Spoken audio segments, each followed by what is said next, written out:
you like this link. One German manager to another in the Premier League that's just been sacked is Ralph Hasenhüttl from I liked Southampton. it if he wasn't Austrian.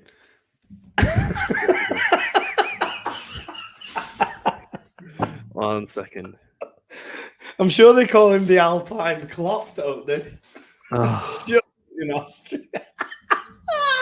There's our intro link.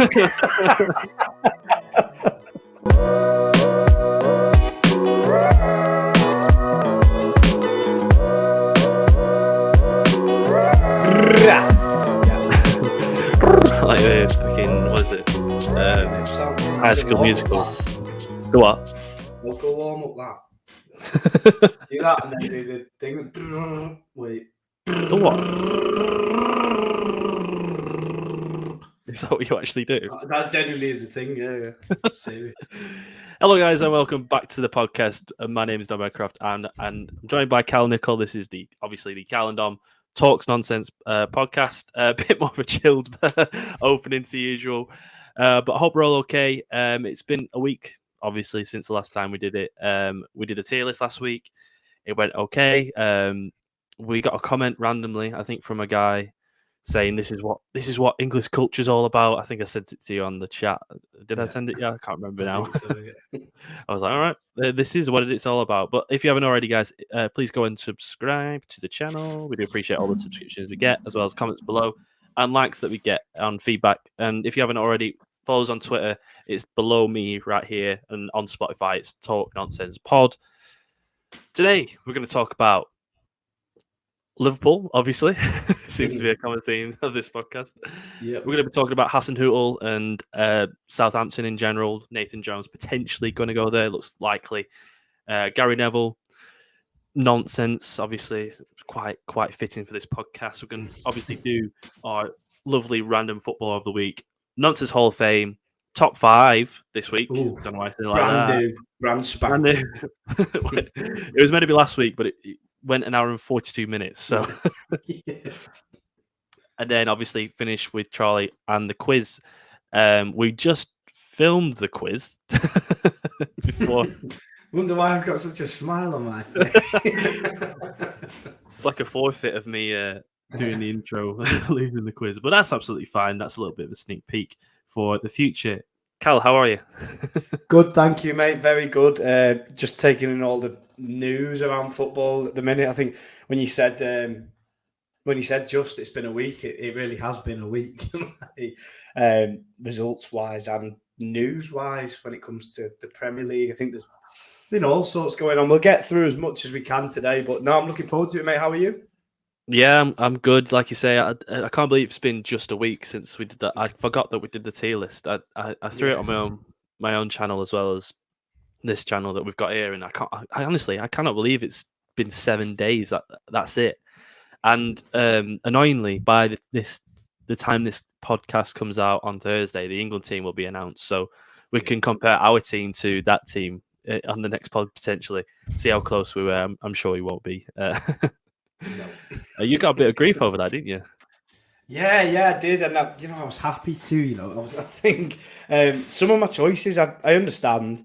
I think I left out Callum Wilson, didn't I? And that's not a popular one, but I think that's the beauty of doing things like this before tournaments, and that's I think that's what it's all about, because it's every person's opinion. And seen so much today on TalkSport and then on Twitter through the past week about James Maddison. He keeps on performing. And the funniest thing is every person that I see goes, well, I'd take him, but I don't think he will. And it's like, I've not seen one person yet go, no, I wouldn't take him. No. It's crazy. So, one man's opinion. So I'll take all the grief on the chin. I don't mind. I want to know what James Maddison's done to Southgate. Like we're trying to do it a little bit like this with Trent almost, weren't we? Because it's so odd that he has it's not odd that he has his players, because he's the manager essentially, and he picks the team. But Trent's one of the best right backs in the world. James Maddison's flying in a poor Leicester team, and they're performing a bit better now. Jumps up a few places surprisingly, but he should be a shoe-in. But only England could be this weird just before the World Cup, and I can't believe it's the World Cup in 2 weeks. To be honest with you, I was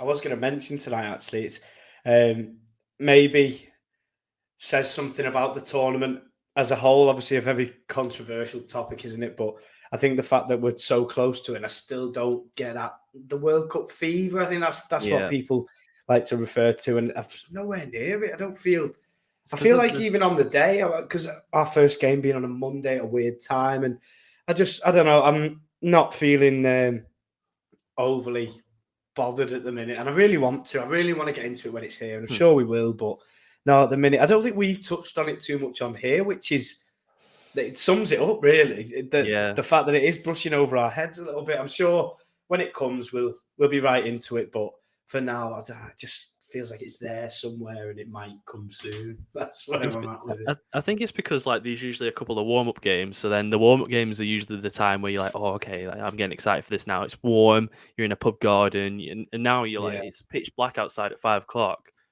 and it's gonna be so jarring being in a pub. It's gonna feel like I can't see it feeling other than a friendly the first game because it just doesn't. It's like it's gonna be an asterisk. I think Sepp Blatter said that. He regrets the decision now, and it's like, oh, well, you can fuck off then, mate. Yeah, thanks. I can't believe he's not part of the talk nonsense. Hall of Maybe Fame. he should have his own little one though. This is like the Hall of Fame, but that's like the infamy. I don't know, that's like, the dark room. The Avengers or something. Sepp Blatter. Who's in that? Sepp Blatter. Christ, I don't even go really. Not Prison FC, any of those, you know. Any of them. But yeah, I did see those quotes today, and interestingly, it was supposed to be America, wasn't it? And you think America in the summer, that had been a hell of a World Cup this summer. Next summer. Would it have been this summer? It's the next one, isn't it, America? Yeah. But I think they were supposed to have the one in Qatar, weren't they? It was them all, because they're the reason why Sepp Blatter got investigated, because it was either USA or Qatar. And the USA, officials, they started the investigation and got him chalked up. But rightly so, because we should have had that one in Russia, essentially. Exactly. They're backhanded. But obviously, this weekend, we're going to be talking about mainly the Liverpool game, Cal. I'll just jump onto. Where is it? Oh, it's here. Okay. How do I remove an overlay? Bang. Right. So obviously, it was Liverpool who won 2-1, and we spoke about it sort of just before we got live on the podcast. So, what do you make of the game? I thought there was a game of two halves, really, because at the first half I thought we were absolutely superb. I thought all the players on the pitch from our side were brilliant, and all put in a really Liverpool style of performance, the one that we've come to expect over the years. I thought Darwin Núñez, he's settled so well. He's so in that team now, and I feel like we're a shadow of our team without him at times at this point, which is a credit to him. Mo Salah showing exactly what he's still capable of. With 2 brilliant goals. I know people talk a lot about Eric Dyer's mistake in that, but if you look at, I think it's 4 touches he has after Eric Dyer's misplaced header. You give me a football and 500 goals at that, I wouldn't be able to do what he does after that, which, it's absolutely brilliant. And then we go in at half time. Spurs have knocked on the door a couple of times, and then the second half was just, it reminded me of Liverpool of old when we did have a good start to a game. I think it was when we was chasing, when we won the Premier League that season, and we'd be winning a game, and then we're trying to hold on to this unbeaten record, Invincibles, and all of this. And it reminded me of those times when we was beating someone in a game well, and then it started to get really squeaky, and then towards the end, I think we was probably lucky in the end, but I think overall we probably did deserve the victory. I know Tottenham fans weren't too happy about some of the decisions on the day. They weren't too happy about some of the bigger calls, but I think Liverpool fans would be fair to say they weren't too happy about some of the smaller calls in the game that do affect the game in the long run when you look back on a game. Overall, everyone annoyed at the referee, and we won 2-1. Standard. Sums up the Premier League. That I've just got up here the momentum bar, because obviously Tottenham are the green and Liverpool are the blue. I think that basically summarises what you say. Obviously, that period just after half time. That always happens when a team's losing, and I think they always come out guns blazing. But they sort of continued it throughout the game, and he just solidified it in the first half, and it feels like the Liverpool of old, like you say. And just having a look at the league table, you're currently in 8th spot. Yeah. 7 points off 4th of the game in hand. It's not. And this has bad. been one of the worst starts to the season, and it doesn't look horrendously bad, does it? No, and I think the most encouraging sign for Liverpool fans is that players are starting to come back now, and they're coming back looking strong as well. The likes of Ibrahima Konate, who's been, an absolute rock for Liverpool pretty much every time I've seen him, and no less against Spurs, he was absolutely fantastic. And getting players like that back, it starts to settle down. And I think, when people they like to mock teams when they have a lot of injuries for a dip in form, I think sometimes when you do see all the players come back and the form returns, it does sort of make sense of the situation. And, I'm not completely using it as an excuse for Liverpool, the injuries, but I do think it was a big part of it because it was injuries in big places. And, with goals needed when we're losing Luis Diaz and Diogo Jota, who's not really found his fitness at all this season, come back in little spells, but nothing brilliant. Now he's going to miss the World Cup. So I think when you start getting the majority of the players back, I think it just gives you a bit of normality as a team. And I think we're finding that now with Liverpool, with the Napoli result and the Tottenham one. So, fingers crossed for the team that they're going to carry on like that, and then hopefully a strong second half to the season after the World Cup. It's so annoying. It must be so annoying because obviously you beat City and then you lose to Forest and Leeds. Yeah. The two easiest games in amongst Napoli, Tottenham, and City that you lose, you'd be fine. You'd be absolutely fine. You'd be a point behind Spurs with a game in hand, something like that. Yeah, and so annoying. But it's all ifs and buts, isn't it? But obviously, the big news was FSG. Is that I'm not really well informed in it, in any of it really, because it's obviously not Rovers, it's Liverpool, and but they're selling the club, aren't they? And is there anybody interested in the club? Because I'm sure there will be. And what's the price for it? Yeah, so from what we've heard so far, the club is up for sale, which in itself was shocking. I don't think anyone really expected it at this time as well in the season. And then they released. It was a strange one, really. It was announced by David Ornstein that we were up for sale. We then got a statement from FSG that basically dumbed it down to many. What many thought dumbed it down, and then there was an article in the Boston Post, the newspaper owned by John Henry, that said FSG would be open to a full sale of the club. Oh, right. which said, okay, they do want to sell it. So apparently it's been a while now, and the Pep Lijnders confirmed today in his press conference that they knew about it, they was expecting it, and so that makes me think that it might be a little bit further down the line than the general public, as we know. The price is expected to be around $4.4 billion US, which when you look at them, when they saved us really from a horrendous Gillette and Hicks. 4.4 billion. Yeah. They bought us from Gillette and Hicks, saved us in many ways for £300 million, dollars. And you think of that profit. My God.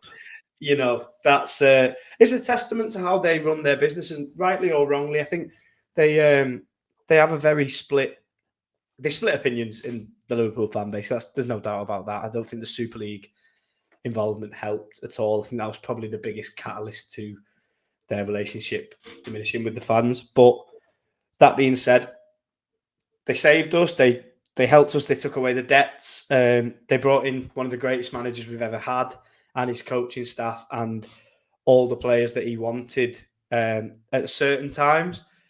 A lot of the times, maybe he probably wanted a lot more and couldn't do it. We have a strict transfer policy, and it's been pretty much net spend has been, we don't really spend much. It's always what we get in from players is then spent on players, which when you've got Michael Edwards selling Coutinho for 145 million. It gives you quite a bit of playtime money, doesn't it? But in other situations, when players aren't leaving or leaving for small amounts, then you don't have too much money to be rustling around with. So it's a frustrating model. Of course, it is for fans of a club with so much ambition. But I think if you look from an overview, from a neutral point of view, it's one of the best run clubs in England under their tenure. I think, never had to worry about some of the things that other clubs do, sadly. We've never had that issue. They've run us really well. And I think if it ends as it ends now, with us being taken over by somebody else, whoever, not entirely sure who I would imagine would take over us, but I think it speaks for itself considering the valuation. I think we can look back at their tenure and say, thank you, you got us to the highest level you possibly could with your model. And now, rightly or wrongly, with the times, we're going to head off into a hopefully bigger, better direction. But even talking about that, it gives me a weird form of butterflies and goosebumps days. You want to be, don't get me wrong, 50% of me is absolutely ecstatic and thinks, wow, this is going to be amazing. We're going to sign everybody. It's going to be amazing. Going to win everything. The other side of me, obviously, morally, you start asking questions, and it's really conflicted. I think it is amongst the fan base. I spent last night just having a look, not really speaking much, just having a look at other people's views and having a read. I retweeted a thread from Paul Senior, who did a really brilliant piece on Twitter about the whole situation. And it's tough. You could ask Newcastle fans. I'm not sure anyone in football can really have a moral high ground. And with the fact that we're valued at that much, there isn't a man alive who can afford us that's going to be squeaky clean and a very nice guy. It's just not going to happen, is it? Yeah, exactly. So conflicting, but I think, in my opinion, I think in our lifetime, pretty much everybody in that league is going to be run by some form of, villain or whatever you'd like to call them. But so I think it is just being with the times. I think that's what the move is, and what it strikes to me, whether we like it or we don't, whether we're happy about it or not. It's just a standard procedure of what's going to happen. It's just happening to us when it never has before. And so it's a strange one. It'll be a strange one for all the old fans that have been going for a long time, and even for the new ones as well. But an interesting one. The Moneyball strategy only goes a certain way, and Klopp's so efficient in how he runs his team, and they've put him to the point where, I mean, look at the amount of injuries you've got is probably a testament to how much Klopp has got out of them. Obviously, they're coming back now, but Klopp with an unlimited amount of money is a scary situation for other clubs. And there's no moral high ground in football anymore, like you say. What's the point in having one? Like, because Newcastle are flying now. They've got Saudi blood money. Man City are the same with either Dubai. Was it the Sheikh money? Even United and Arsenal, you could maybe say potentially could be okay, but they've got the money in. They've all got money in a certain fashion that is probably illegal, essentially. But screw it. If you can't beat them, join them. Yeah, exactly. And I think I forgot that there was a point of yours then about who could potentially be buying it. I was just having a little look. There is a form of a list coming together, and a few names have openly, publicly dropped out now, which it's always nice to see that, because it ends a bit of speculation, thinking, oh, what if it's them? What if it's them? There was a Bahrain consortium that came out straight away and said they won't be involved with it. So Jim Ratcliffe, who seemed to be linked with every club in the Premier League, he was Chelsea, Manchester United, and now us, but he's out of the race. And Redbird, I think this gave a lot of Liverpool fans a big smile, because they're currently part of our ownership. I think they own about 10%, 11%.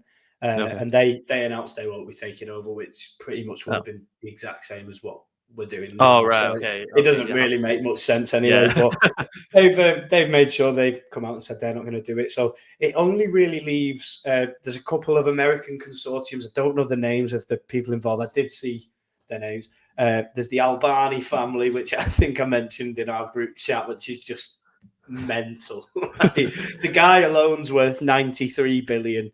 Oh, okay. And his family altogether is $830 billion. So Right. you think I don't even know I don't know what he would even do. He'd get bored. I know, yeah. I think ultimately it all depends on how the club is run anyway. Look at Chelsea this season; they're an absolute mess. Whereas compare that to Newcastle, they've both got unlimited money essentially. So has City. It's just the lower down the CEOs, the chairmen, the directors of football, like you say, and the managers ultimately, because you can't make up a new player unless you just. I mean, you got Mbappe and Haaland at the top, but you can't buy a better player than that. So ultimately, it is how you run, and I think if Liverpool stick to how they're being run now, but with money behind them, like I say, it's worrying for every other team. Yeah, and I think that's what's been. I had a conversation with Dad before coming home tonight. I had a big chat with him about it, and I was saying I can't remember a team of our esteem, of our level in football heritage that has ever been taken over by some of these rumoured guys. And you think, with the fans, with the immaculate stadium that's being done up, with the brand new training ground, with one of the best managers in the world, best coaching staff, it really makes you think. Like, I don't think I've ever seen anything like that, and I don't know what the ceiling is. Well, there isn't a ceiling. Exactly. Yeah, could be achieved. My dad's worry is Klopp, whether he fancies it. We had a bit of a debate about it, whether he wants to be this kind of manager that has pretty much everything he wants when he wants it, and we discussed it for a bit. It doesn't really seem like him, to be honest, but we came to the conclusion in the end he'll probably just end up thinking, why not? Yeah, exactly. I don't think it's been his choice, has it? I think he's been in projects through, like, it was either going to be Liverpool or Arsenal, weren't it, that he was going to come to in the Premier League. And because his stock did go down a little bit at Dortmund towards the end, and they're both projects, and yeah, he deserves it. Why not? Exactly. I think he'd be a really interesting manager to be given that amount of money as well, like, because it pretty much will be unlimited, which is mental. I can't even fathom it in my head. But I don't think he'd go out. I think January is probably a bit too early. I imagine. Don't know. But this summer, you'd imagine two midfielders. That's pretty much a necessity. Who's that? Bellingham? Who are you hoping for? Bellingham. Well, Bellingham. Weirdly, last night, some really high-end source from Germany tweeted as well, just giving us another sandwich of news that Jude Bellingham to Liverpool's the likeliest destination, which, from someone like that, a respected journalist like that.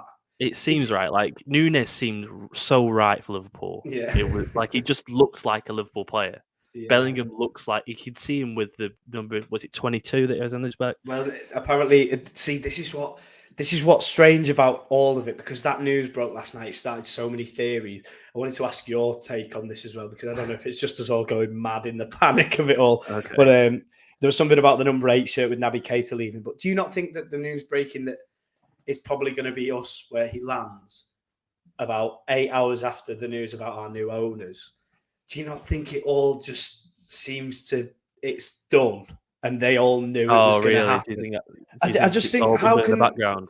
Yeah, well, yeah, because if you say to Jude Bellingham in these negotiations, listen, FSG are leaving, probably be a leaving present, or the new owner will be buying you in. Obviously, we're going to be bigging up the squad in whatever ways Jurgen wants to. You'll be on a really good wage, and so will the rest of the players. I imagine there'll be a wage haul that usually happens when an owner comes in like this.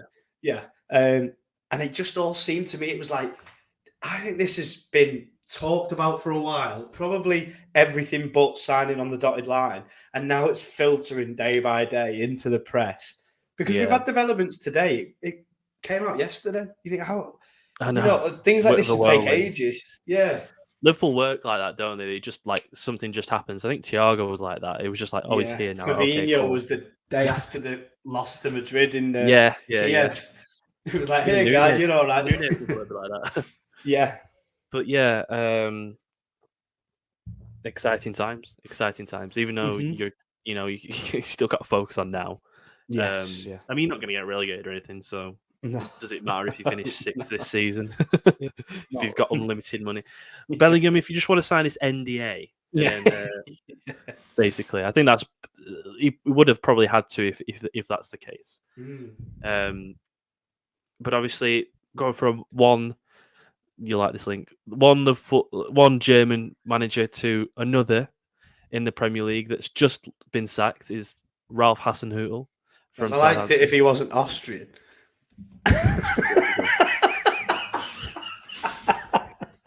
One second. I'm sure they call him the Alpine Klopp, don't they? Oh. Sure in Austria. There's our intro link. I don't even have any. He played. Oh God! Right, there's not even a link. He played for Bayern Munich at 2 as well. He wasn't even like. Yeah, there's casual racism there. That's absolutely fine. We're keeping it in. It's absolutely fine. But Hasenhüttl has been sacked, obviously, by Southampton in the most bizarre timing. Or the only thing I can think of is because the World Cup's coming up soon, and obviously Nathan Jones, who is going to be the new manager, has got time to embed his thoughts in the team. But I was looking at his stats before. He's finished. A little bit of a quiz here. Who did he take over? Who, Nathan Jones? No, Ralph Hasenhüttl. Oh, who did he take over at Southampton? Was it Claude Puel? No, it was Mark Hughes. What? I didn't even know that. So it was from December 2018 to this month, essentially. 173 games, 59 wins, 41 draws, 73 losses, 34% ratio. Not great. 3 wins, 3 draws, and 8 losses, I think, this season. They finished 16th, 11th, 15th, and 15th, and they're currently in the bottom 3, which isn't great. And in that time, they lost 9-0 twice. Yeah. I don't know how he survived the second 9-0. But I think they've actually been okay this season. I think they've actually been better this season than they've been in the last couple of seasons. They just don't have a striker, and I think that's the issue. It's like Gerrard under Villa. I think that they just didn't have any.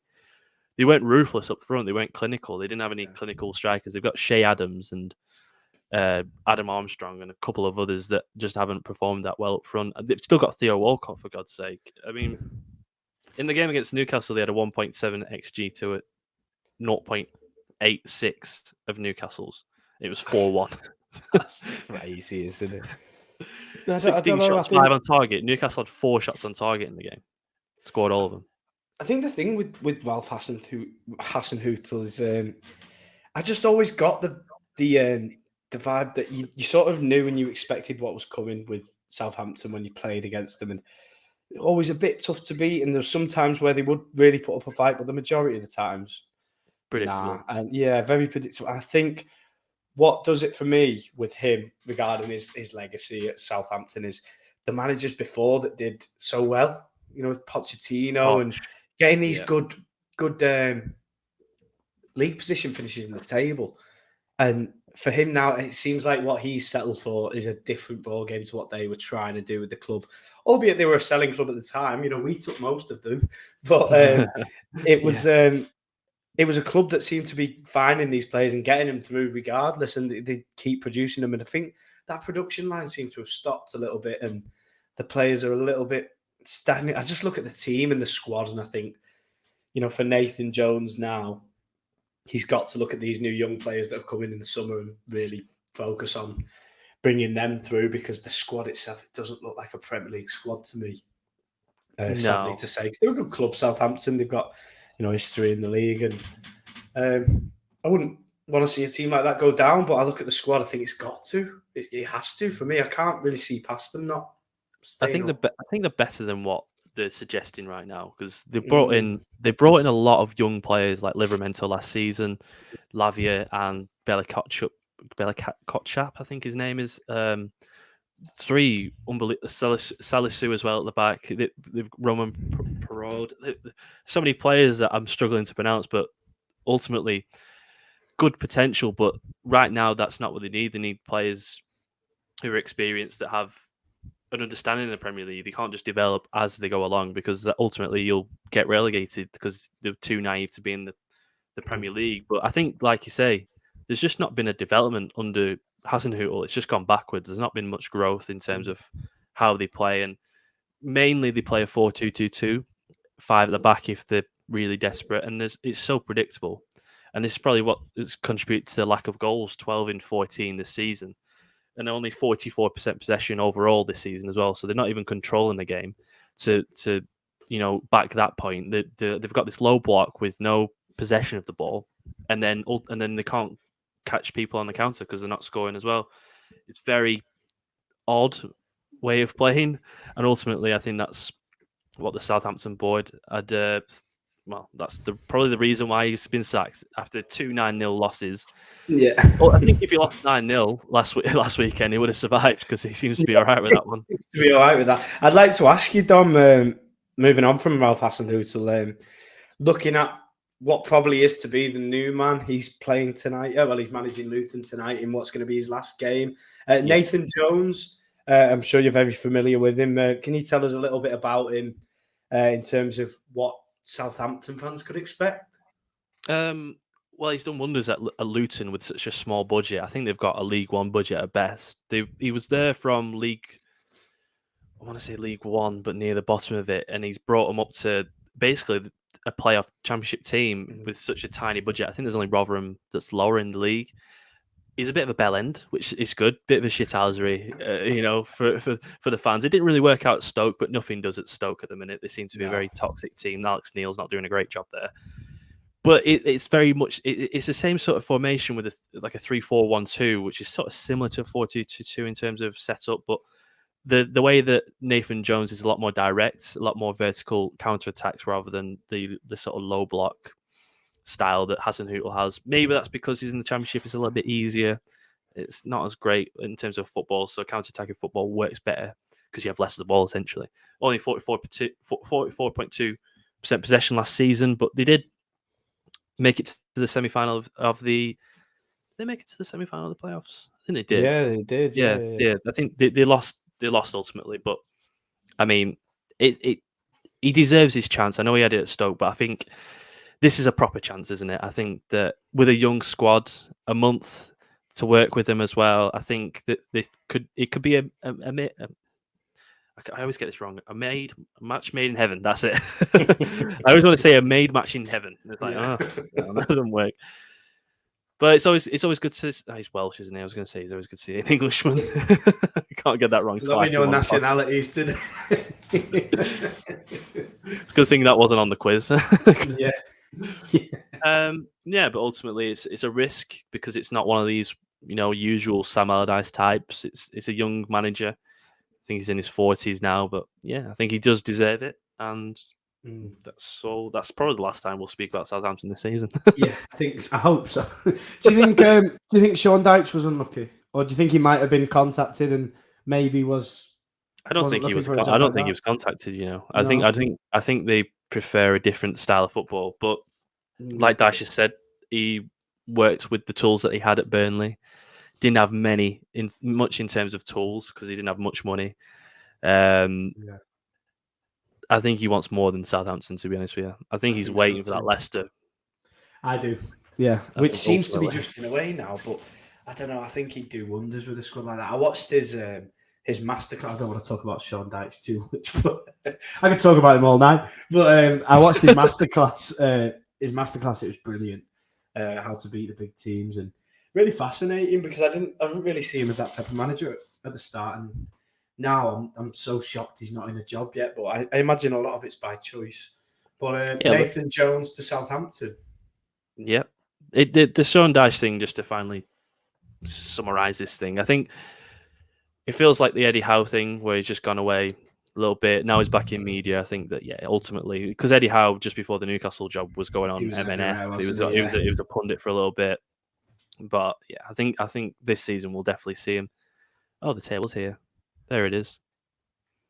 Lovely. Lovely. What do you think about that then? Who do you think? Forest are down. Yeah. Wolves aren't looking great. But then Wolves on the same points as them. they've got a new manager, haven't they? Wolves, Yeah. Lopetegui, and I don't know much about him, to be honest with No, you. yeah, I think I'm not sure he's used to managing teams that are there with that.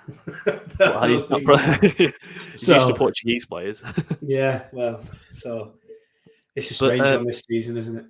obviously, we talked about Qatar briefly, didn't we, before about the World Cup, and obviously the Gary Neville. Essentially, we want to just briefly talk about Gary Neville. He might pop up again soon on this podcast in a certain segment. Looking likely, to be honest with you. Yeah. But ultimately, he's made himself look like a complete tit, hasn't he? Again.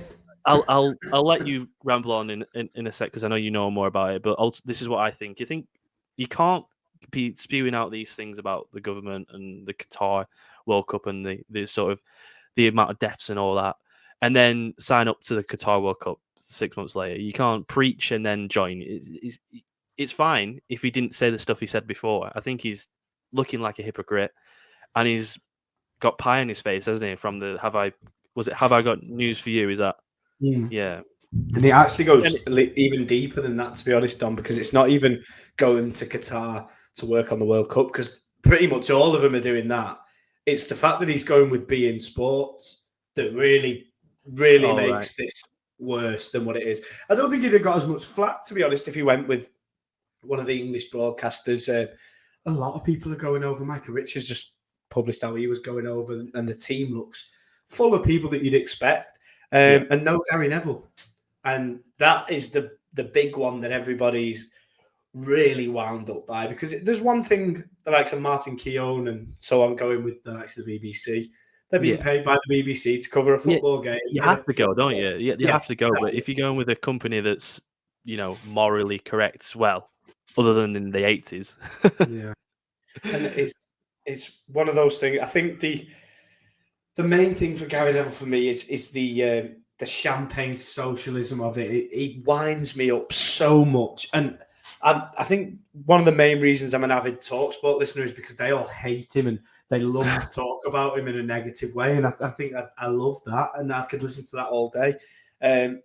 He likes to think that everybody's listening and he's on this soapbox screaming these things as though people like us, people around us, aren't going through them in a lot harder state than he is.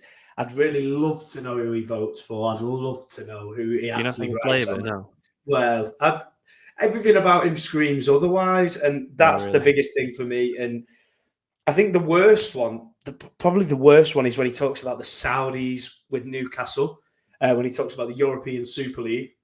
You go and have a Google search of Peter Lim and what he's doing at Salford with Peter Lim. He's just left it now, probably to save a bit of face. You go and have a Google at what he's doing over there, and then we'll talk about you talking about these teams and what they're doing. Then you go on for another bag of money just before the World Cup, as though your big check from beIN Sports wasn't enough. You go on Have I Got News for You and be the guest host on there. And guess who you're greeted with? Fucking comedians that think you're a muppet, right?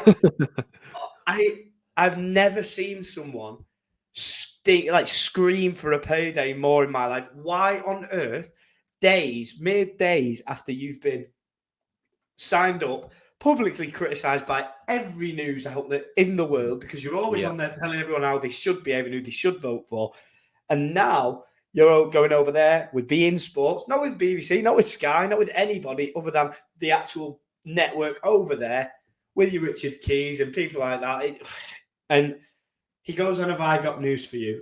You've watched it before? I've watched it before. It's a good program, but what they do like to do is speak their mind with a bit of humour on current affairs and current topics. And having Gary Neville sat in front of you as a comedian, honestly, it must be the easiest thing. It was an easier payday for them than him, because he had to sit through it. And I think that's the thing with it all, is that after watching it, you've got to watch it. Anybody listening to this, you've got to watch it. It is spine-cringingly awful, horrible television in the best way. He gets ripped to shreds by Ian Hislop. He gets ripped to shreds by Richard Madeley, which is a different thing entirely. That is mental. Yeah, and Alan Partridge just ripped you. Like, I don't want to go too deeply into it because I think I've said enough now because I hate talking about him. But yeah, it's just always nice to see a person like that who, one of the biggest hypocrites, paid hypocrites in modern TV culture, is sort of being shown for what he is now, which is brilliant, and long may it continue. And hopefully he gets nothing what he wants from Qatar when he's saying his silly speeches about that he won't really do. He'll say some meaningless things for 5 minutes on commentary. That'll be it. And then he'll focus on football, come home, and everyone will forget about it. And he'll be on Monday Night Football and all the games on the weekend as though nothing happened. So, yeah, I think he might just feature again in this programme. I reckon he got on there. I reckon his agent told him, you know, you can back yourself. You're good at talking, and I think they'll listen to you. And I think whoever his agent is, whoever his manager is, needs to be sacked because I think they're not his agent anymore. He just got fed to the wolves. Like at that point, I don't understand why, other than the money. And I don't think it would be that much money because it's the BBC. I don't think they'll pay that much, not compared to BN. I think it was more of a case of I can back myself here, and he got a huge pie to the face from Ian Hislop and Paul Merson. Not Paul Merson, what's he called? Paul Merton, isn't it? Yeah, Paul Merton was there, Yeah, but there is a 2-minute 30 video. We were going to play it on here, but I don't know if YouTube will allow it. On YouTube, just type in Gary Neville, have I got news for you? It is awkward, so have a bev with it to calm yourself down. I think that's what I did at the time. Yeah. But we go from Qatar World Cup and all that misery and despair, and you know, to the good bit. How do I link this? To random footballer of the week. So last week, obviously, I think there was 7. There was a few votes on it. It was Herman Heradsson versus Liam Ridgewell last week. And obviously, Carl, you won that one. Herman Heradsson. Great to see him. He suits that board, doesn't he? He looks good up there. It's a good... eventually, I'll start making the actual formation. So we've got Shaka Hislop in net, Heradsson at the back with Chimbonda at the minute, JJ Okocha, Juan Pablo, and Amir Zaki. That feels like a long time ago, that one, doesn't it? Yeah. Are you ready? I'm ready. We're zoomed in on our faces. Good timing that as well. Okay, here we go. You can go first as well.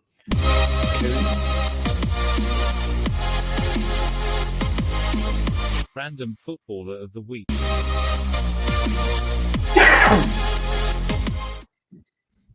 Charlie Adam. Maynor Figueroa.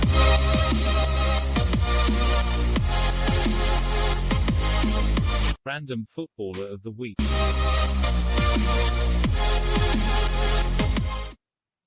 Do you know, I'm certain his son plays for Liverpool now. Does he? Yeah. All right. I just remember that 45-yard goal that he scored. He just booted it from the halfway line against Stoke. Yeah. Proper Brexit football.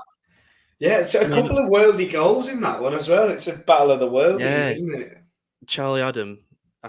I at one point I will put a Rovers player in, but it doesn't feel random because it's like you putting a Liverpool. Well, I suppose Charlie Adam put different. Yeah, you remember Blackpool Charlie Adam? I'll put him in there. Yeah, that's got to be the Blackpool kit. Yeah, he has. Yeah, definitely. Gammon Thoughts is here as well. Oh, what still? Oh God, I nearly had a heart attack there. Every week I'm going to do it. Oh God, it's never going away. It won't go away because I will not let it. This was the crux of the podcast. This is why it started. There has been a few Gammon Thoughts though. If you just watch Talk Sport, yes, they're everywhere. Obviously, last week. And obviously, we will put these on Twitter. I keep forgetting that part. We'll put them on Twitter on Friday around midday to 3:00 ish. If you want to go over and give us a little vote, that's absolutely fine. Cal's won the last 8, I think. So I needed to though. We got a few early doors. You started the squad, and now I'm getting a few in the middle, and I think you might get this one. God, I Since always the have. Shaka Hislop one, Yeah, you've I've been like, pretty good at guessing who's going to win it, and I think you might have this one. do you reckon? I'm not sure. Charlie, no, I think I've gone a bit too weird. Well.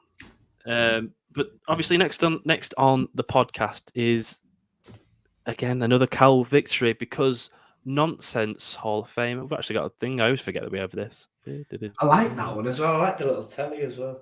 Yeah, I don't know why there's a TV. To be honest with you, just because. Obviously, last week we had Ronaldo versus Paul Pogba. I thought I was a shoo-in for Ronaldo winning that, to be honest with you, because it's just Ronaldo. I thought that he would get enough clicks. I was like, all right, okay, cool, Ronaldo. And he was.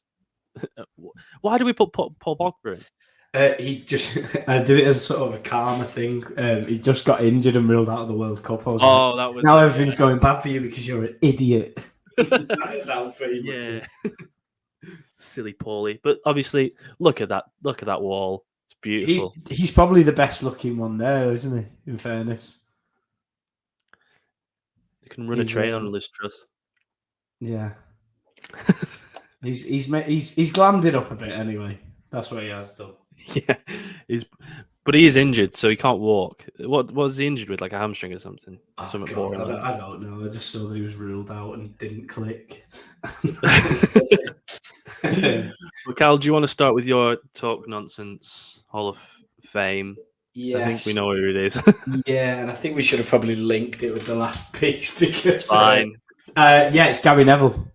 It's Gary Neville. Why, Cal? After that performance the other day on Have I Got News For You?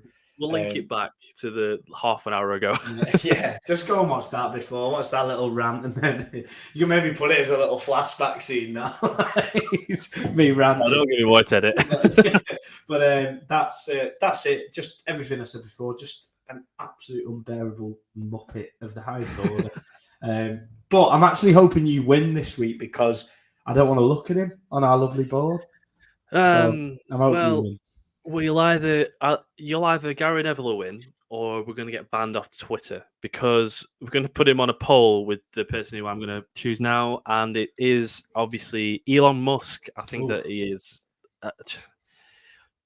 Just do you know how much he bought Twitter for? Is it $44 billion? $44 billion, and a week after he bought it, it was worth $20 billion. Like he's lost half of his money already. He walked into Twitter HQ with a sink. The most dad joke you could go with. The man's insane. He's going off this sort of theory of you can't have. There's freedom of speech, and he's let Kanye West back on, even though he's an anti-Semite now, which is wonderful.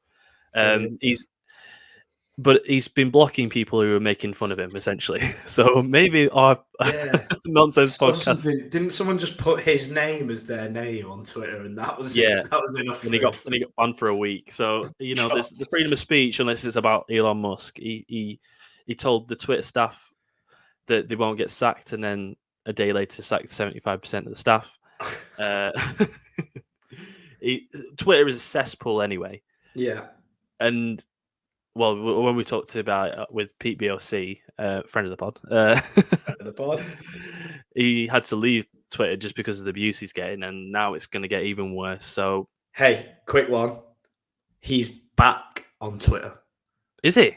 He's back on Twitter. He didn't give me his Twitter out, which I like really because maybe he's just looking to see what's actually snowballing for his career here because he's gone full circle now, Pete.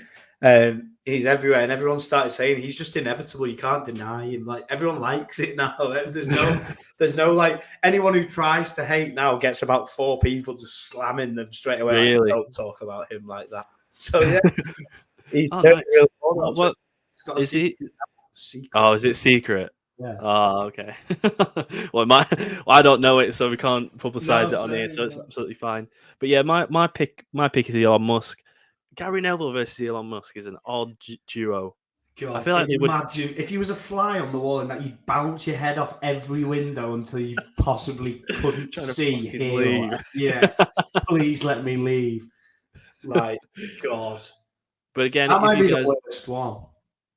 It's the most like just turgid one. Yeah, probably the best in terms of nonsense, but the worst in terms of imagine being there. Who's most likely to get on that wall? Who's the least likely? Who's like the sort of the one that's like the smallest painting essentially? Because I just put Liz Truss and Harry Maguire there because I didn't have enough time to.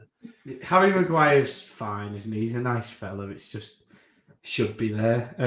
The big sticks are the ones round the corners. You know, with Tyson, Mark Lawrence, and Steve Bruce. I think this next one, as annoying as it is, I think they're centerpiece. Oh, definitely. Whoever it's going to be. But if you guys, again, we'll put it out on the Friday. If you want to go and vote for that, then please do. Appreciate all the sort of votes we're getting. As well, we can't beat the Shaka Hislop one because that was about 700, 800 fucking votes. Like, I still don't understand how someone found that, to be honest with you. But obviously, just before we end on the quiz, we're going to do just a little segment, which is top 5. I haven't got a graphic for it. Do apologise. Just going to go on to. Do you know this person? Is John O? Oh, that's is that? Oh, okay. He's got a little free plug there. A couple of weeks ago, Burton Wood Club tweeted us their top 5, but they just made it beers. So I was like, oh, okay, we're going to do beers then. They said we'll have to do that, yeah. Madri, Moretti, Guinness, Blue Moon, and Beavertown. I don't know what Beavertown is, to be honest with you. Yeah, I have tried it, and can I please put on record for everybody watching, that is an awful list. That's my local, by the way. That is a truly awful list. You could pick the bones of it all day. I don't really want to, but even Madri over Moretti is just mental. I will. I'll pick it. Madri's the most overrated beer going. Yeah. Moretti is fine, I guess. That's all right being there. Guinness is a wild card. I like it. Blue Moon is that the orange one? Yeah, it's all right. It's a bit much, but it's all right. Quite ale-y, isn't it? It's like a gateway to the IPA. But Carl, what is your top 5? I haven't actually wrote mine down, to be honest with you. No, this will be off the cuff as well. I've got to go off usage, I think. What do I drink the most? And that's got to be what it is, because that pretty much is it, isn't it? And so Moretti, number 1 for me. Then I'll go with a Guinness. Then I will go for a San Miguel. Okay. Then a Carlsberg in at 4. Carlsberg Pilsner. And number 5 to finish off, probably will have to go Blue Moon. And that'll be my top 5. Have you ever had a Jubal? Jubal? No, I haven't. I'll get it up now. It's like it's a Blue Moon-esque type. It looks like this. Oh, I think I might have seen it. I've never tried it. It's like peach and. Ooh. Okay, well, I don't know why I'm on this website, to be honest with you. It's like a peach flavored beer. It's unbelievable. I've got to. So if at any point I see that, so I might. Do I put that first? No, I can't put it first because I don't have it a lot. It's in the top 5. I'll just quickly write them down. Peroni's top. We'll go with Peroni. Moretti 2nd. Budweiser 3rd. Jubal 4th. And I don't know what's 5th. Why is 5th? San Miguel wasn't a bad shout. Heineken's bad. Heineken's overrated, you know. I don't like Heineken at all. It has that weird taste to it. Amstel's fine. Yeah. This is draft, by the way, isn't it? Because if it was bottles, if it was all sorts, Budweiser would be my number 1. Bottles. Yeah. But do you know how to do a draft of Budweiser? It's all right. I just find it weird because I'm so used to all the bottles. That's all. Yeah, it's a bit more gassy, isn't it? Yeah, that's all I drink watching the football at my dad's or at home or anything. So, yeah. You know, I said Madrid's the most overrated. I wouldn't put it. I put it 5th. It's fine for a session. Yeah. It's fine for a session. But there we go. There's our top 5. But obviously, next up is Charlie and the quiz. So this is it for me and Cal in this little segment. This is really weird because usually I'm outroing right now. Yeah, should be a goodbye, but it's a see you in a sec. It's a switch over. So and go. And here we are at the quiz section of the podcast. Sorry, guys, for the quick introduction. We've just gone from our main pod to the quiz, and as we are nicely joined by the quiz master himself. He's called himself the quiz master right there. Yeah, I thought I'd change it up a little bit. Yeah. Yeah. And the scores on the doors are currently Cal 4, Dom 3. Just about got away with it with the American questions. I think that's what it was last week. I've lost a lot of brain cells since then, to be honest with you. So Cal's up 4-3. Cal's up 4-3. There we go. I'll get that. Yeah, that's fine. So I think we should just jump straight into it. Cal, who usually goes first in these? I think because I was winning, I went first last time. If you want to do that again, I don't mind. It's either way, whatever. Well, we do have, as I say, two sets of questions, and I'll try and make sure that if you choose set 1, you do get question 1, or if you choose set 2, you get question 2. So just as a quick overview, guys, same as always, I'm going to try and keep the format relatively similar. It's going to be a history question each, then a question on this week's Premier League weekend that's just gone past. I think that's game week 15, I think it is. Or I said that on my fantasy football, so I'm going to take that. And then we've got our flagship one. I'm going to sort of start patenting, even though it's been used before, the bluff game where you have to try and outbid each other in naming as many, certain things as possible and try and see if you can outdo each other. So, there's set A and set B. So whichever one of you, I think it's you, Dom, do you want to choose questions 1 or question 2? I'll choose 1. Not used to being top, so we'll go with that. All right then. Well, this week, boys, it's kind of World Cup themed. I mean, it's only really a couple of questions, but the couple of questions and the bluff question at the end is World Cup themed. So we'll try and keep it in spirit here. So Dom, you've chosen set question 1. So the first question for you, Dom, is this. Which team in the World Cup, as I say, make sure I say, in World Cup history, which team played 559 consecutive minutes without conceding a goal across the 2006 and the 2010 World Cup? Now, you do get multiple choice, because I know that does sound a bit crazy, but I'll repeat the question and I'll give you the choices. So which team played 559 consecutive without conceding a goal across the 2006 and 2010 World Cup? Was it Germany, Italy, or Switzerland? Oh, God. I don't like that. Just start it in. So I think Switzerland's a bit of a why is Switzerland in there? What did they do in 2010?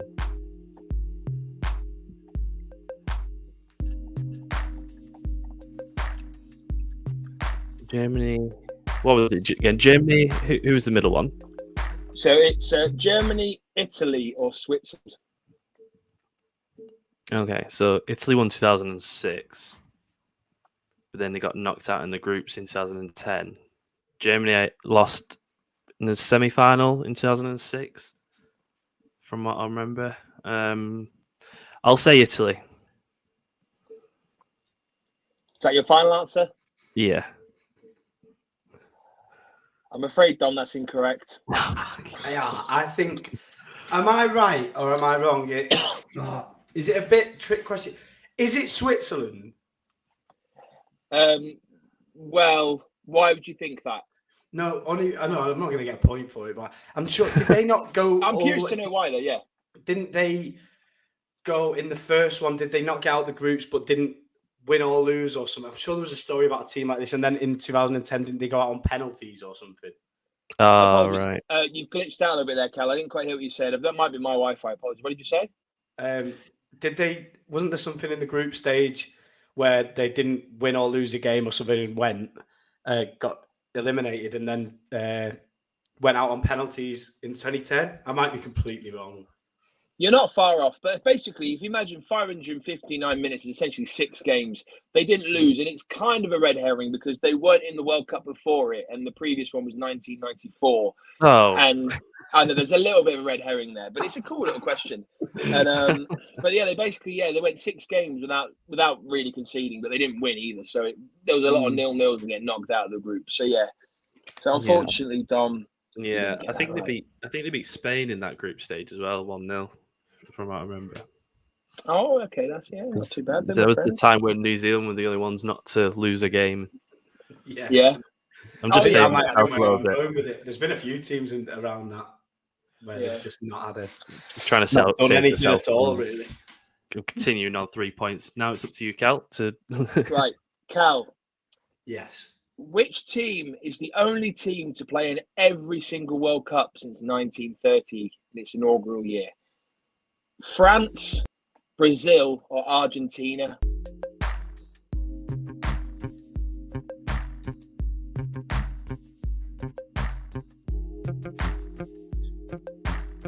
Brazil.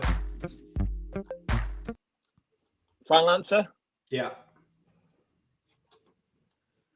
You're correct. Yeah. They're the kings of that tournament, aren't they? They'd call it off if they didn't turn up, I think. Oh my god, yeah. I don't think they've even been close to not getting there.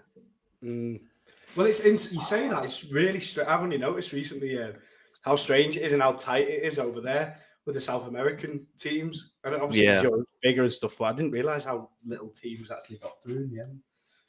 But yeah, I think they'll always be one of them. It's 5-3 right now. then, boys. Unfortunately, it's 5-3. Is my wife okay, by the way? Unfortunately. What's unfortunate? Unfortunate for you. I meant unfortunately for anyone participating on the pod. It seems to be Cal running away with it again. Okay. I'm only joking. This next section is this last week Premier League. So we're looking at basically, I think they only played over Saturday and Sunday anyway, but if it was a full, up until what would be the Monday night, but it's only Sunday, which is good. So, your question is this. You better been watching Match of the Day, as I say. So, not at all. It's kind of party because I think that this could be where you can maybe claw it back, or Cal could go even further ahead. Because it's a kind of a two-party. You get a point for getting the correct answer. You can also get a point if you can name the specifics. Okay. So, Dom, how many red cards were given in this past weekend of Premier League games? And if you can guess the answer, could you guess, if there was any, could you guess who they were given to? Yeah, well, there was definitely a red card. I'll just continue. Right, so Cancelo's got one. Cancelo.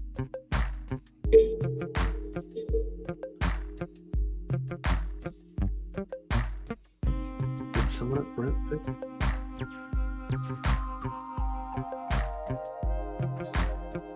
Oh no, okay. No, I think there was. I think there was two. Okay, I'll give you a point for two. Yeah. It was Cancelo and Semedo. He's clawed a couple back. You're correct. Yes, two. Cancelo and Semedo. Nice one. Yeah. All right. So that gives Dom a 5-0. Here we go. That is mental, by the way. How's he getting level off one question? He's 2 points behind. Cal, you could pull forward again by 2 points. Yeah, I've got to get it right though. Yeah, Right, go on then. Right, Cal. Yes. Part one of the question is: how many games finished 2-1? And if you can name the games, you get an extra point. 2-1. Well, I know one of them anyway. 2-1. At least one, Liverpool Spurs. That'd be a lot. City won 2-1.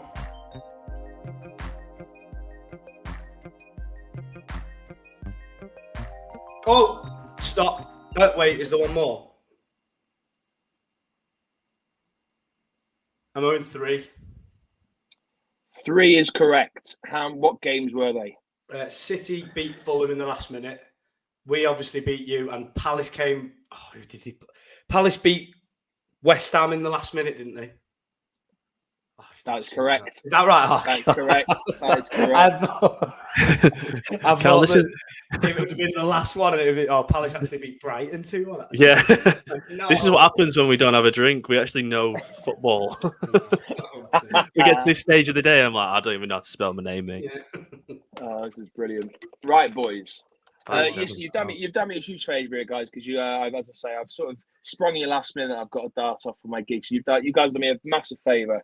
So we'll quickly move, but this one might take a while. As I say, this is the bidding war, and the bidding war is this World Cup related, okay? And we'll try and keep it relatively easy-ish, I suppose. On the 14th of July, 2018 was the last time England played in the World Cup. They played against Belgium in a third-place playoff. How many of the 22 players who started that game do you boys reckon you can name? Starting lineup. Not in the squad. They have to be on the starting lineup. Third but place. What I'll do is I'll give you both 5. If you name a player that was on the bench, I'll give that as a pass. But you only get 3. You only get 3 that are wrong. So if you say a player that's on the bench, I'll give you 1 pass for that. But if you get a player that's completely out of the squad, then that's a point. You get one less, basically 3. So. Oh, do I even know any? I'm trying to think of the actual team. That's so long ago. My actual issue with it isn't the squad for the tournament; it's the fact that it was a third place playoff. And was it irrelevant? Game? Yeah, I don't even remember what score it was. I don't know. We got beat, didn't we? Was it 2-0, 2-1? Nobody I can watched it. I can give you a bit of a hint. So yes, Belgium won 2-0.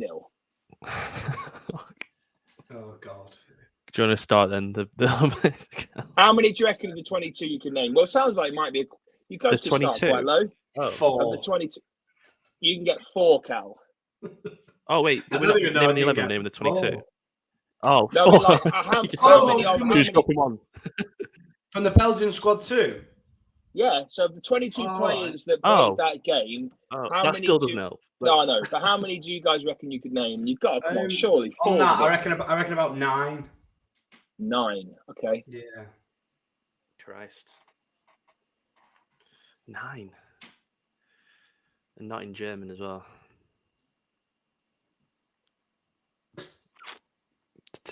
11. Obviously, you keep thinking, because you obviously keep thinking about the players you might know. Do you know if you can get more than 9, Dom?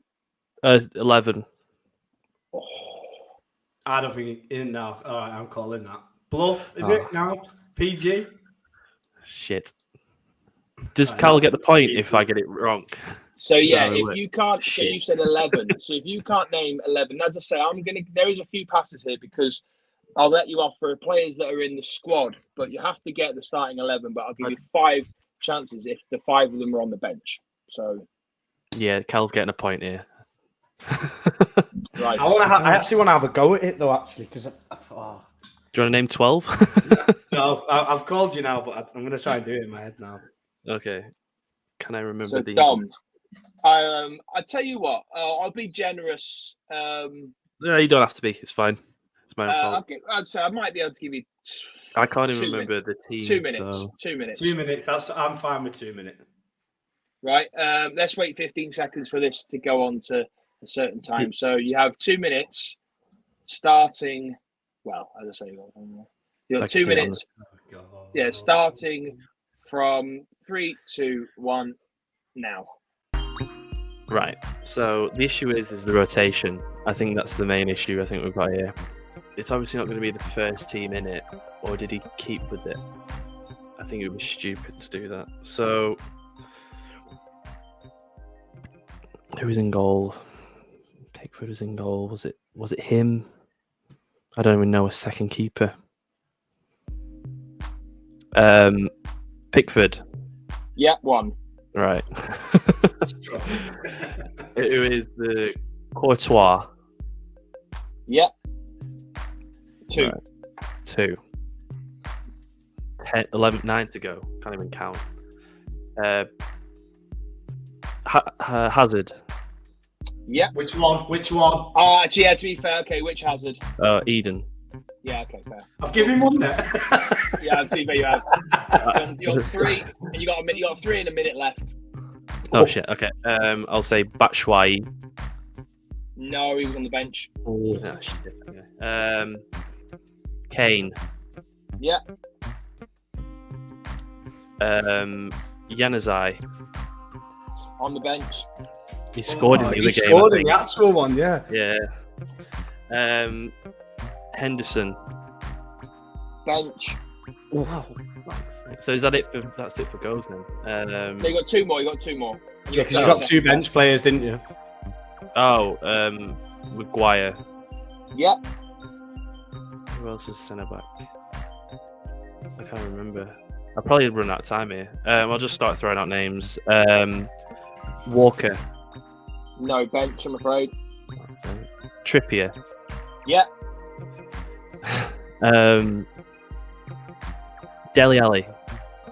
Bench. I'm afraid that's time That's up. it. Oh. that was the main issue, wasn't it? I really want to have a go. Go on, Cal. Did Divock Right. not start that game? He wasn't even on the bench. Was he not? I'm sure he went to that one. That's all right Was then. he? Lukaku there. So hang on, let's just sum up quickly before we do that. So it's 8-5 to Cal. Oh, Dom, I'm trying my hardest here, man. I'm It's very all right. unbiased, It's all but right. It's fine. Right, so absolutely buzzing. 8-5, is it, Charlie? 8-5, Cal. Yes. I will take that. There Right, you go. that is it for the quiz this week. Excellent. Charlie, thank you so much again, mate. Absolute pleasure, as always. Another brilliant quiz and another brilliant finale to the podcast. And that should probably do it for this week. Charlie, anything to say, mate? I'm trying to keep it fair. Maybe maybe Cal. Sadly, Cal, you might just be a little bit bloody good at these quizzes. So maybe I'll have to for next week. I'll have to think. Well, obviously, we've got one more. Is it one more week of Premier League games before the World Cup? Yes, I think so. Yeah. Yeah. Okay. So after that, I'll have to start thinking a bit more creatively and see what kind of things we can have. But you know what? I'm having a lot of fun. So yeah. Until next time, guys. Thanks for having me on.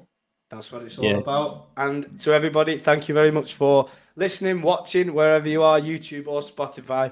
Remember, keep spreading the word about the pod.